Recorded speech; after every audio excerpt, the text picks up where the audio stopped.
옆에 있는 이들과 함께 인사하겠습니다. 내 힘으로 할 수 없으니 은혜를 기억합니다. 다시 한번 인사합니다. 내 힘으로 할 수 없으니 은혜를 기억합니다. 세계적으로 유명한 역사책이죠. 중국의 역사책 사기 치는 게 아니고 역사책입니다. 여기 보면 여러 사람들의 다양한 이야기가 기록되어 있습니다. 그 중에서 제가 가끔 인용하는 이야기 중에 하나가 이 예양이라고 하는 선비의 이야기입니다. 중국에 이 예양이라고 하는 선비가 있었는데요. 이 다른 사람 밑에 있을 때는 크게 주목받지 못했어요. 그러던 예양이 지백이라는 사람을 만나서 굉장히 좋은 대접을 받습니다. 그러니까 지백이 예양을 가치를 알아보고 그리고 굉장히 존귀한 선비로 이렇게 대접을 해주었거든요. 근데 문제는 뭐냐면 이 예양을 제대로 대접했던 지백이 전쟁에서 패해가지고 이 조양자라는 사람의 손에 죽게 됩니다. 그래서 이 지백뿐 아니라 그 후손도 다 죽어요. 그러다 보니까 이 지백을 따르던 사람들도 다 뿔뿔이 흩어져서 도망가고 왜 지백과 전혀 상관없는 것처럼 그렇게 살아갑니다. 그때 이 예양 혼자서 지백의 복수를 다짐해요. 나를 그렇게 알아주었던 지백의 복수를 내가 하겠다. 내가 조양자를 꼭 내가 죽이겠다. 이제 그렇게 생각을 해요. 그래서 자신의 이름도 바꾸고 이 죄수로 가장해서 조양자의 궁에 들어갑니다.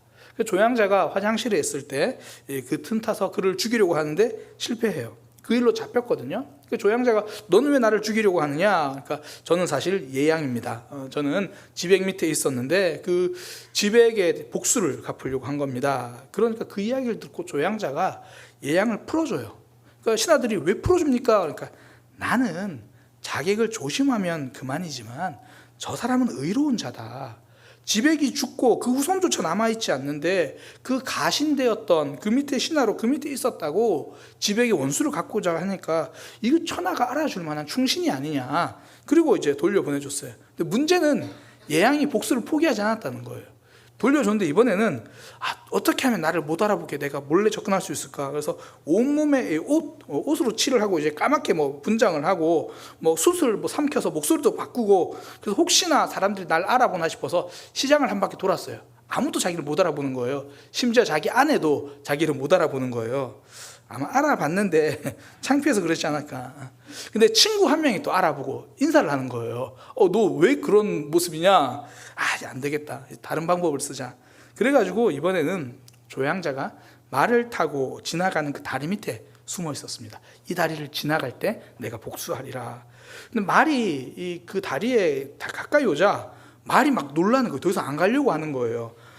그때 이제 조양자가 이렇게 말합니다. 이거 분명히 예양이 어디 숨어서 나를 노리기 때문에 아마 말도 그 살기를 느끼고 이러는 거다. 살펴봐라. 아니나 다를까 다리 밑에 숨어있던 예양이 잡힌 거예요.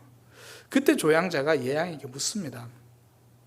너는 그 전에 2명이나 다른 왕들을 섬겼는데 그 왕들이 죽었을 때는 복수하지 않다가 왜 지백이 죽었을 때는 그렇게 목숨을 걸고 복수하려고 하느냐? 그때 예양이 굉장히 유명한 말을 하죠. 그 전에 섬기던 왕은 저를 보통 사람으로 대접해줘서 저도 보통 사람으로서의 예를 다했습니다. 그러나 지백은 저를 나라의 걸출한 선비로 대접해 주었기 때문에 저도 그 나라의 걸출한 선비에 맞게 보답하려는 겁니다. 그러니까 예양이 복수를 포기하지 않게 만든 힘은요, 돈도 아니었고 복수를 꼭 하라는 유언이나 법도 아니었고요. 그가 받았던 은혜예요. 은혜가 마음에 깊이 새겨져 있으니까 그 마음이 가는 대로 살 수밖에 없는 거죠. 은혜를 알면 살아갑니다. 은혜를 알면 행동합니다. 우리나라에도 그 치악산 이름, 그 산의 이름 유래에 대한 전래동화 있잖아요. 전설 이야기. 과거를 보러 가던 선비가 이 위험에 처한 이 꿩을 보고 이 선비가 화살로 구렁이가 꿩을 먹으려고 하는 거 보고 화살로 쏴가지고 도와줬다. 저는 이게 그 전까지 이게 까치인 줄 알았거든요. 설교 준비하려고 알아보니까 이게 꿩이더라고요. 그 치악산의 치자가 꿩치자입니다. 저 이번에 알았어요. 까치여서 치악산인 줄 알았는데. 그래서 살려주니까 이제 그 구렁이에 그 암컷 구렁이가 복수하겠다고 밤에 이제 선비를 잡아먹으려고 하는데, 저기 있는 저 절에서 종소리가 3번 나면 새벽인 줄 알고 내가 풀어주겠다. 그런데 아직 새벽이 안 됐는데 종이 3번 울리잖아요. 알고 보니 나중에 보니까 꿩이, 까치가 아닙니다. 꿩이 그 종에다가 머리를 3번 이제 박아가지고 그렇게 종소리를 울려준 거죠. 그러니까 내가 죽을 줄 알고도 그 꿩은 종을 치기 위해 달려듭니다. 먹이가 거기 있어서 그런 게 아니라 은혜가 있어서 그런 거예요. 은혜 때문에 그 종 치려고 달려드는 거죠. 은혜가 삶을 움직입니다. 우리가 말씀대로 살겠다고 다짐하는 이유, 그 힘은요, 은혜에 있습니다. 그래서 오늘 본문에 바울이 디도에게 이 은혜에 대해서 굳세게 말하라, 분명히 말해줘라, 확실하게 알려줘라, 그렇게 말해요. 8절이 그 말이에요. 이 말이 미쁘다. 이게 참 옛날 표현인데, 이 미쁘다, 그러니까 참되다, 진짜다, 그 말이에요. 이 말은 진짜다. 그런데 여기서 말한 이 말이라는 게 무슨 말이냐면, 그 위에 4절부터 7절, 저희가 지난주에 살펴봤던 그 말이에요. 그러니까 너희는 은혜로 구원받았다, 그 말이에요. 우리를 구원해 주신 은혜. 7절에 우리는 그의 은혜로 의롭게 되어서 영원한 생명의 소망을 따라 상속자가 됐습니다. 우리는 은혜로 구원받았습니다. 그렇게 말해놓고 8절에 이 말은 진짜다. 그러면서 디도에게 말하는 게 너는 이것을, 이 은혜에 대해서 성도들에게 굳세게 말해라. 정말 강조하고 강조해줘라. 그렇게 해서 하나님을 믿는 자들이 선한 일을 힘쓰게 하라. 은혜를 강조하고 강하게 말해라. 은혜를 선명하게 말해라. 그래야 성도들이 선한 일에 힘쓰게 된다. 말씀대로 살게 된다. 은혜가 채워지면 말씀대로 살아가게 된다. 사실 이걸 누구보다 잘 알고 있었던 사람이 바울이잖아요. 바울은 평생 복음 전파를 위해 달려가고 돌을 맞으면서도 달려가고, 사도행전 보니까 바울이 돌에 너무 많이 맞아가지고 죽었는 줄 알고 사람들이 성 밖으로 내다버렸는데 다시 정신 차리고 그 옆에 있는 성에 또 복음 전하러 가고, 그가 이렇게 달려갈 수 있었던 이유, 박해자이던 그를 용서해 주시고 그에게 사명을 주신 은혜 때문이죠. 그래서 그는 고린도전서 15장에서 이렇게 고백합니다. 내가 나 된 것은 하나님의 은혜로 된 것이니 내게 주신 그의 은혜가 헛되지 아니하여 내가 모든 사도보다 더 많이 수고하였으나 내가 한 것이 아니요 오직 나와 함께 하신 하나님의 은혜라. 바울의 삶은 은혜가 만든 삶입니다. 은혜가 삶을 움직이는 거예요. 그래서 이전에는 수련회 가서, 집회 가서 보면 그때 목회자로 헌신하고 선교사로 헌신을 많이 하죠. 그때 내가 받은 은혜 때문에 앉아 있을 수가 없는 거죠. 멈춰 있을 수가 없는 겁니다. 저도 제가 목회에 대해서 생각할 때마다 결정적으로 하나님 앞에 두 손 들고 아멘할 수밖에 없는 게 있어요. 여기까지 인도해 주신 그 은혜거든요. 그러니까 하나님을 만나서 구원을 깨달았어요. 그리고 신학교에 가서 좋은 목사님 만나서 열심히 신학을 배웠어요. 그리고 저는 정말 가는 곳마다 좋은 교회에서 사역을 했거든요. 제가 그 교회에 대해서 알아보지도 않았어요. 첫 번째 사역지는 제가 울산 출신이니까 울산에 있는 교회 가야지, 그냥 그게 전부였고요. 두 번째 사역지 선택할 때는 이제 부산 아가씨랑 결혼했으니까 부산에서 사역해야지, 그거밖에 없었어요. 그런데 가는 곳마다 좋은 교회, 좋은 담임 목사님 만나서 정말 훈련 잘 받았거든요. 근데 이 모든 과정 하나님이 다 이끌어 주신 거죠. 제가 이걸 생각하면 목회를 포기할 수가 없고 물러설 수가 없는 거예요. 하나님께 힘 구하고 도와주세요라고 말은 할지언정 포기하고 주저앉아 있지는 못하는 거죠. 그 은혜가 있으니까. 은혜를 붙들고 산다는 건 대신 해달라고 물러서는 게 아닙니다. 다시 해보겠다고 일어서는 겁니다. 사단의 전략이 뭐냐면 이 은혜를 자꾸 글로 설명하려고 하는 거예요. 은혜를 머리로만 은혜를 깨달으라고 말합니다. 은혜 뜻이 뭐예요? 거저 주시는 것. 그러니까 나는 가만히 앉아있자.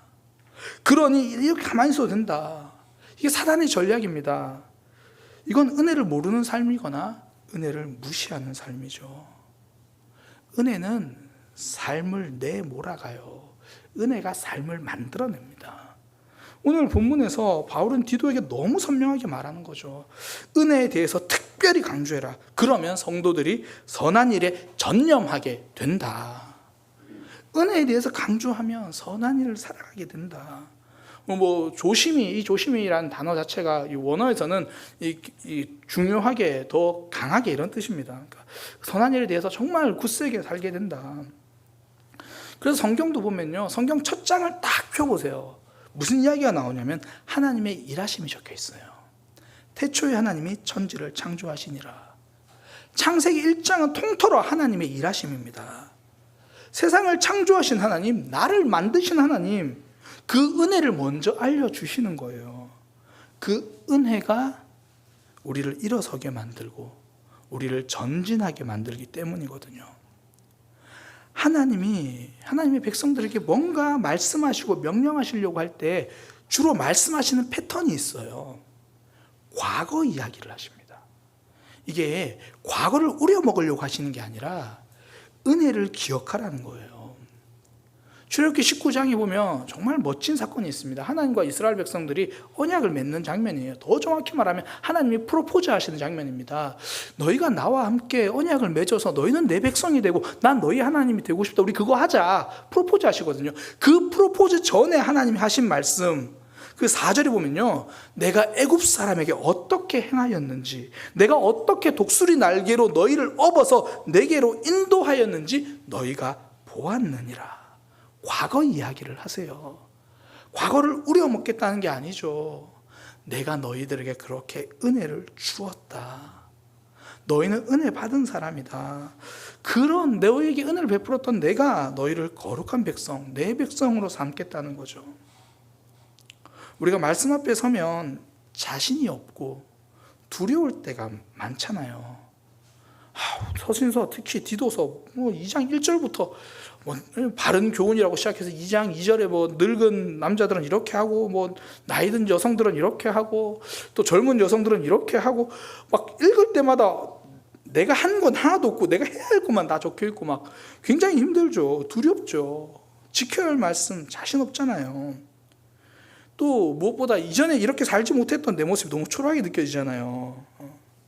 그때 성도가 해야 될 건 뭐냐면 나를 구원해 주신 하나님을 기억하는 거예요. 내가 하나님을 모르고 등 돌리고 있을 때 나를 구원해 주신 하나님, 생각해 보세요. 하나님을 모르던 사람이 하나님을 알게 해 주셨어요. 믿음 없음에서 믿음 생김으로 만들어 주셨어요. 하나도 없던 상태에서, 무에서 믿음의 씨앗, 유를 만들어 내셨으니 이제 그거 자라게 하는 건 더 쉬우실 거예요. 더욱이 지난 우리의 삶부터 지금까지 돌아보면 정말 나 자신은, 저는 정말 수없이 하나님께 넘어졌는데 하나님은 저를 이만큼 인도하셨잖아요. 돌아보면 우리는 늘 망설였잖아요. 돌아보면 우리는 늘 항상 고백이, 주여 우린 연약합니다. 우리 그게 고백이잖아요. 그런데 돌아보면 하나님이 이만큼 우리를 인도해 주셨죠. 나는 많이 넘어졌는데 하나님은 인도하셨더라고요. 나는 늘 망설이고 있었는데 하나님이 여기까지 지켜주신 거죠. 제가 제일 처음 주일학교 사역을 시작했을 때가 설교 준비하면서 계산을 해봤어요. 28살에 제가 처음 주일학교 전도사, 사례비 맞는 전도사였어요. 전 지금까지 27살인 줄 알았는데 다시 계산해보니까 28살이더라고요. 원래 저는 사실 좀 성격이 긍정적이고 좀 자신감도 많고 낙천적인 성격이에요. 그래서 처음 사역 시작할 때 굉장히 자신만만했어요. 이제 내가 가면 울산 땅 큰일 났다. 울산 땅에 주일학교 애들은 다 성일교회로 몰려오겠구나. 그 자신만만이 깨지는 데는 몇 개월도 안 걸렸어요. 사역 시작하고 나서 얼마 안 돼서 드는 생각이 뭐냐면 너무 일찍 사역을 시작했다. 28살에 총각, 정말 못 모르고 이제 신학교 졸업한, 그것도 신학교 3학년이었어요. 신학대학원 3학년. 그 3학년이 그 주일학교 선생님들도 그 교회는 독특하게 대부분 집사님들이셨어요. 청년들이 그때 2명밖에 없었어요. 교사 중에서는. 그러니까 함께 사역을 하는데 제가 봐도 제가 그 선생님들보다 훨씬 생각도 짧고, 제가 봐도 제가 그 선생님보다 훨씬 마음도 좁고, 제대로 준비된 게 없는 거예요. 정말 딱 신학만 준비해서 갔던 거예요. 신학만. 그래서 정말 제가 그런 생각 많이 했어요. 아, 이런 내가 뭘 할 수 있을까? 그렇게 생각하면서 사역을 해왔거든요. 그렇게 부교육자 10년을 했더라고요. 또 그렇게 제가 지금 담임 목회한 지 6년이 됐어요. 그러니까 저는 늘 망설이고 있었고 늘 넘어지고 늘 갈등하고 있었는데, 그렇게 넘어져서 굳이 표현하면 넘어졌다 일어섰다 넘어졌다 일어섰다, 그걸 우리 구른다 그렇잖아요. 굴러 16년을 목회하고 있더라고요. 그러니 그 은혜를 생각하면 또다시 일어서고 또다시 도전하는 거죠. 우리의 삶이 그래요. 넘어져서 굴러 왔는데 돌아보니 그래도 여기까지 왔잖아요. 그 하나님을 생각하니까 다시 도전할 수 있는 힘이 생기고, 두렵지 않아서가 아니죠. 하나님이 계시기 때문이죠. 내 힘으로 할 수 없으니 은혜를 기억합니다. 그렇게 은혜로 다시 시작하는 거죠. 기억하시기 바랍니다. 은혜가 삶을 움직여요. 은혜를 깨달으면 결국 선한 일, 하나님이 기뻐하시는 삶을 위해 힘쓰게 됩니다. 제 말이 아니라 성경에 하나님의 말씀이 그렇게 알려주세요. 그 결과 나도 살고 너도 살아요. 8절 뒷부분에 보면 선한 일을 힘쓰게 하려 함이라 이것은 아름다우며 우리들에게 유익하니라. 그렇게 말씀대로 살아가니까 우리에게 유익하더라. 내 삶이 달라지더라. 내게 유익한 건 당연한 거고 내 주변까지 살아나게 되잖아요. 십자가의 은혜로 내 영혼을 살려주신 하나님, 그 은혜가 내 삶을 움직여서 또 말씀대로 살아가게 해주시니까 나의 영혼이 살아난 건 물론이고 내 삶도 살아나는 거죠. 망가져 있던 내 마음이 살아나고 상처나 있던 심령이 아물기 시작하는 거예요. 그리고 나뿐만 아니라 우리 가족까지, 내 주변까지 더불어 살아나게 해 주시는 거죠. 은혜를 기억하며 말씀을 붙들기 위해 힘쓰는 삶이 나를 살립니다. 내 주변도 살아나게 됩니다. 이게 하나님이 우리에게 하신 약속이에요. 그러니 하나님이 나에게 말씀하실 때마다, 때로는 나에게 권면하실 때마다, 때로는 하나님이 말씀으로 나에게 책망하실 때마다 하나님의 은혜를 먼저 기억하시기 바랍니다. 나를 구원해 주신 은혜, 나를 이끌어 주신 은혜, 신학적으로 표현하면 견인, 그 은혜를 기억하면 대신 해달라고 주저앉아 있지 않고 다시 해보겠다고 일어서게 되는 거죠. 그리고 살아나는 삶이 될 것입니다. 또 하나 오늘 본문에서 바울이 디도에게 강조하는 게 있는데요. 헛된 수고하는 삶이 안 되도록 하라, 그렇게 이야기를 해요. 그러니까 은혜를 기억하는 삶이 유익한 삶이라 그랬잖아요. 선한 일을 하면서 유익하게 될 거다. 그게 살아나는 삶이라면 반대로 무익한 삶, 헛수고하는 삶은 성도들이 피하도록 그렇게 하라, 그렇게 이야기를 해요. 9절에 보니까 어리석은 변론과 족보 이야기와 분쟁과 율법에 대한 다툼은 피하라. 이것은 무익한 것이요 헛된 것이니라. 그거 아무 유익도 없고 헛수고하는 거다. 그런 삶을 피하게 하라는 거예요. 성경에서 축복하는 삶의 모습으로 이야기하는 것 중에 하나가 뭐냐면 내가 노력한 대로 대가를 얻는 것. 이게 축복의 삶이라고 이야기해요. 우리가 생각하는 축복은 이거죠. 나는 1을 노력했는데 100을 받는 거. 이건 축복이다 생각을 하는데 성경에서는 우리가 노력한 대로 그 대가를 받을 수 있는 게 축복이다 그래요. 시편 128편 2절이거든요. 내가 내 손이 수고한 대로 먹을 것이라 내가 복되고 형통하리라. 이걸 더 정확히 좀 의미를 하면 세 번역에 보면 이렇게 나와 있어요. 내 손으로 일한 만큼 내가 먹으니 이것이 복이요 이것이 은혜다. 내 손이 일한 만큼 네가 먹으니 그것이 복이고 그것이 은혜다. 실제로 우리 성도님들의 지난 삶을 제가 들었던 삶이나 또 우리 주변을 봐도요, 회사가 어려워서 혹은 고용주가 나빠서 임금을 받지 못한 경우가 심심찮게 주변에서 일어나고 있잖아요. 그러니까 열심히 노력했는데 그 결과를 보지 못한 것, 정말 안타깝잖아요. 근데 오늘 본문에서 그 이야기를 하는 거예요. 어리석은 변론, 족보 이야기, 분쟁과 율법, 그런 다툼이 바로 그렇게 헛수고하는 삶이다. 헛된 삶이다. 그러니까 헛바퀴 계속 돌아가는 그런 삶이라는 거예요. 그 그리스 신화에 보면 이 시시포스라는 사람이 나오죠. 이 사람이 이제 신을 속인 형벌로 죽어서 받는, 그러니까 그 신을 속인 죄로 죽어서 받는 형벌이 있는데 뭐냐면 무거운 돌을 산 끝에 올리는 거예요. 무거운 돌을 열심히 산 위에 올립니다. 다 올렸어요. 그러면 이 산이 높아서 또로록 반대로 떨어져요. 그럼 또 반대로 또 열심히 올려요. 그럼 다 올라가면 또 또로록 옆에 떨어져요. 계속 헛수고를 반복하게 하는 거, 이게 형벌이라는 거죠. 헛수고의 삶이라는 거예요. 시시포스의 형벌, 헛바퀴 도는 인생. 그런데 오늘 본문에서 그런 헛바퀴 도는 신앙을 우리에게 말해주는 거예요. 어리석은 변론이다, 족보에 대한 이야기다, 분쟁과 율법에 대한 다툼이 다 그렇게 헛바퀴 돈 헛수고하는 신앙이다, 그렇게 이야기를 해요. 왜 그러냐면 그런 어리석은 논쟁, 족보, 분쟁, 율법 이야기는 내가 살아나기 위한 논쟁이 아니라 도망가기 위한 핑계라서 그래요. 그래서 이 어리석은 변론, 그러니까 막 쓸데없이 토론하는 거 이야기를 하는 거거든요. 이거 가장 잘 알 수 있는 게 뭐냐면 부부싸움 하셨던 기억을 가만히 떠올려 보세요. 하신 적이 너무 오래돼서 기억이 잘 안 나죠. 그러다 한번 생각을 해보세요. 부부싸움은요, 언제 깊어지냐면 말꼬리 잡기 시작할 때 이제 부부싸움이 깊어지는 거예요. 당신이 왜 이렇게 늦게 들어왔어? 그러면 그 말에는 내가 늦었다는 거 나도 알거든요. 그러면 미안해, 사과하면 돼요. 근데 한 번은 미안하죠. 미안해, 당신은 맨날 늦어. 그러면 화가 많이 났구나 생각하면서 사과를 하면 되는데 맨날 나는 어제 일찍 왔잖아 부터 시작해가지고 하는 거예요. 왜 토론을 해요? 미안해서 그래요. 내가 그걸 지금 사과하지 못하고, 그러면서 결국은 내 자신이 계속 도망가기 위한 핑계를 만들어내는 게 토론이에요. 신앙생활이 그래요. 신앙생활이 하나님의 말씀이 주어지면요, 그거를 피하기 위한 가장 좋은 방법 중에 하나가 토론을 시작하는 거예요. 그 말씀은 그런 의미가 아니고, 그 말씀은 이런 의미가 아니고, 그 말씀은 저런 의미고, 그렇게 토론하고 변론하기 시작해요.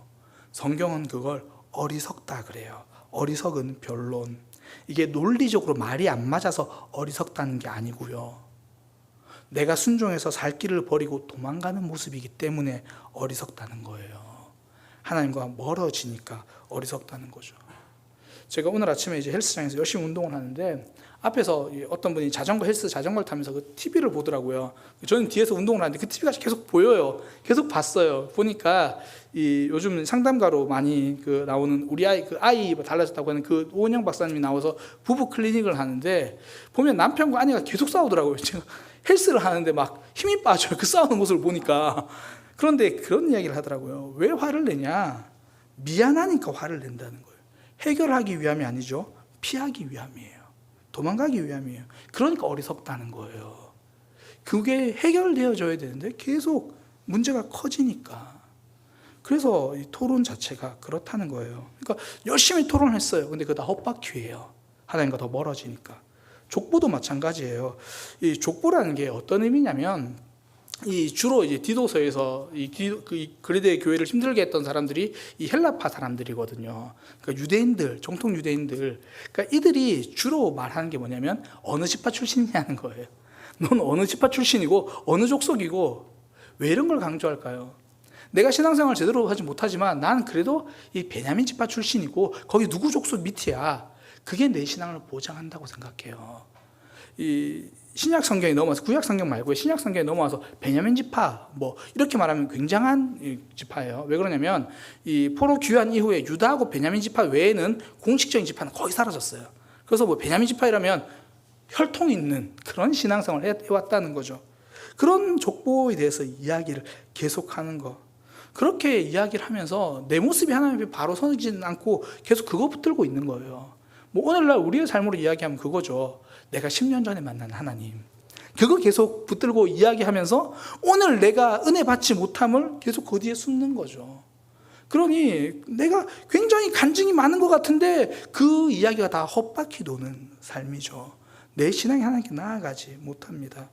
그러니 다 그것이 헛된 거다, 그렇게 이야기를 하죠. 그런 분쟁들, 율법에 대한 다툼도 마찬가지죠. 율법의 의미가 뭐다 결국 정답 찾는 것 같으면서 내 답은 피해요. 내 이야기는 뒤로 숨기고 거기 이야기를 하기 시작하죠. 그래서 예수님은 항상 율법의 문자에 집중하지 않고 율법의 마음에 집중하게 하셨잖아요. 그래서 말씀 앞에 서게 한 거죠. 그러니까 이 어리석은 변론, 족보, 율법에 대한 이야기, 그런 다툼들, 이게 진짜 안타까울 때가 언제냐면, 내가 그렇게 율법에 대한 변론을 시작하고 족보에 대한 이야기를 내가 꺼내고 율법에 대한 다툼을 시작해서 내가 이겨버렸을 때가 더 슬퍼요. 논리적으로 내가 이겼잖아요. 그러면 하나님으로부터 더 도망간 인생이 된 거거든요. 하나님으로부터 더 멀어진 거잖아요. 하나님의 말씀에 그렇습니다 하고 돌이켜야 되는데 그 말씀은 이런 뜻이 아니고 변론하기 시작해요. 사실 제가 이런 지파 출신이고 제가 이렇게 해왔고, 그렇게 이야기하면서 상대방이 납득해버려요. 그렇군요. 그럼 내가 하나님께 설 기회를 잃어버려요. 얼마나 안타까워요. 나중엔 나 자신까지 속이게 되죠. 그게 10절과 11절에 있는 모습이에요. 이단에 속한 사람을 한두 번 훈계한 후에 멀리하라. 이런 사람은 내가 아는 바와 같이 부패하여 스스로 정죄하는 자로서 죄를 짓느니라. 자기도 이게 아니라는 거 알면서 스스로 정죄한다는 표현이 나도 이게 아닌 걸 어렴풋이 안다라는 이야기예요. 그 양심이 나를 정죄한다는 그 이야기거든요. 그러면서 죄를 짓는 거죠. 그 모습을 이야기하는 겁니다. 그러니까 한두 번 이야기해보고 이야기를 하지 마라. 왜 계속 그렇게 하니까. 결국 그렇게 토론하고 변론하고 족보 이야기한 내가 이겼어요. 그 결과 하나님으로부터 더 멀어진 거죠. 그 많은 노력들이 헛된 일이고 무익한 일이 되어버렸습니다. 나에게 아무런 도움이 되지 않는 거죠.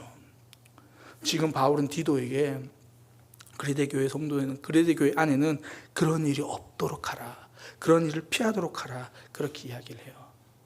어리석은 토론이나 족보 이야기나 율법에 대한 그 다툼이나 그걸 이기는 방법은요, 딱 하나밖에 없습니다. 아멘이에요.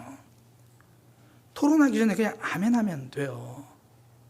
제가 이제 아내랑 결혼하겠다고 이제 결혼 약속 다 결혼 날짜 다 잡고 제가 아는 목사님께 찾아갔어요. 제가 대전에서 있었던 목사님 찾아가가지고 함께 이제 그 목사님 사모님이랑 저랑 이런 아내랑 이제 아내 될 사람이죠. 그때는 아내 될 사람이랑 이런저런 이야기를 하는데, 무슨 이야기를 하는데 대화하는 내용 하나도 기억 안 나요. 그때 아내가 옆에서 다른 말을 하니까 제가 그게 아니고 그랬거든요. 그러니까 목사님이 딱 한마디 하시더라고요. 그냥 네 해. 그래서 제가 돌아오는 길에 복년 씨 앞으로 우리 결혼하면 우리 집 가후는 응, 네, 아멘입니다. 부부는 서로에게 그냥 응 하고, 자녀는 부모님에게 네 하고, 우리는 하나님께 아멘 하고. 제가 왜 자꾸 하나님께 아멘 못하는 줄 아세요? 자녀가 네를 안 해서 그래요. 자녀가 네를 했으면 하나님께 아멘을 잘할 텐데. 하나님께서 우리에게 말씀하실 때 때로는 그거 우리도 설명하고 싶을 때가 있죠. 근데 그 설명이 우리가 하나님과 더 깊게 가는 게 아니라 더 멀어지게 만든다니까요. 그래서 아멘이 힘이 있는 거예요. 토론보다 아멘 하는 거죠. 우리 신앙에서 누가 이야기할 때 내가 지금까지 어떻게 살아왔는지 족보 이야기하는 것보다 그냥 아멘 하는 거예요. 그 다 맞는 건 아닌데 그래도 아멘 하면 하나님 역사하세요. 하나님은 중심을 보시거든요. 우리가 아멘 하는 그 마음을 보시는 거예요. 그러니 우리의 신앙이 정말 유익한 신앙, 살아나는 신앙, 하나님이 기뻐하시는 신앙이 되기 위해서 헛된 쳇바퀴 그것을 버리고 아멘으로 나아가는 믿음의 삶이 되기를 축복합니다. 그 얘기를 오늘 바울이 디도에게 하는 겁니다. 말씀을 정리하겠습니다. 은혜는 반드시 삶을 움직입니다. 그러니 내 힘으로 할 수 없을 때는 은혜를 기억하시기 바랍니다. 나를 구원하신 은혜, 나를 지금까지 견인해 주신 은혜, 그 은혜를 기억하면서 다시 도전하는 것, 그때 우리가 살아나게 되는 거죠.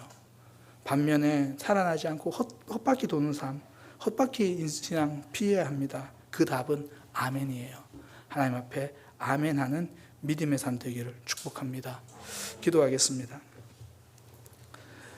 하나님, 우리를 은혜로 구원하여 주시고 은혜로 여기까지 인도해 주셔서 늘 넘어진 것 같은데 넘어지면서 대굴대굴 굴러서라도 여기까지 이끌어 주시니 감사합니다. 그러니 새로 주어진 말씀 앞에 도전하고 순종하겠습니다. 순종하다 또 넘어져도 또 일으켜서 나를 이끌어 가실 그 하나님을 기대합니다. 하나님, 우리를 붙들어 주옵소서. 때로는 말씀이 불편해서 그 말씀에 하나님 앞에 그 말씀을 붙들고 아멘하기보다 피할 궁리를 먼저 하는 제 모습을 봅니다. 하나님, 그냥 먼저 아멘할 수 있는 신앙 되게 하여 주옵소서. 예수님의 이름으로 기도드립니다. 아멘.